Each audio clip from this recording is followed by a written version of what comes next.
আমরা সেলাই করতে গেলে কিছু কিছু সময় খুব ঝামেলায় পড়ে যাই। যেমনটা আমার একটা আপু পড়েছিল।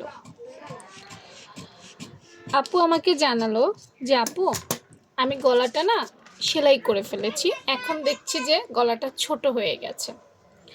এখন জামাটা কি আমি আবার খুলবো, খুলে আবার বড় করব? আমি বলি একদমই না। কেন তুমি এত কষ্ট করতে যাবে? মনে করো এটা সেলাই হয়ে গেছে, এটা তৈরিকৃত একটা গলা, এটার কাঁধও খোলার দরকার নাই, পট্টিও খোলার দরকার নেই, কিচ্ছু খুইল না, আর এত কষ্ট কইরো না।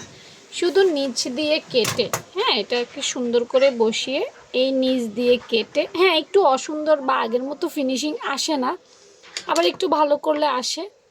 জাস্ট নিচে দিয়ে এভাবে কেটে এইভাবে একটু কাটবা, এইভাবে কাটবা, খেয়াল করো, এইভাবে কাটবা, কাটাটা কিন্তু সোজা হয় নাই, এভাবে কাটবা, এই পট্টির উপরে কেটে এখান দিয়ে মিলিয়ে এভাবে সেলাই করে দেবা। অর্থাৎ আলাদা করে আর খোলার প্রয়োজন নাই। এভাবে যখন অনেকেই কী করে একদম বরাবর কাটে, তখন সেলাইটা এখানে চলে যায় না, সেলাইটা কম কাটতে হবে। তারপর সেলাইয়ের পর এটা সুন্দর করে এখান থেকে ফিনিশিং করে এভাবে সেলাই করে দিলেই আর পট্টি টট্টি কিছুই খুলতে হয় না।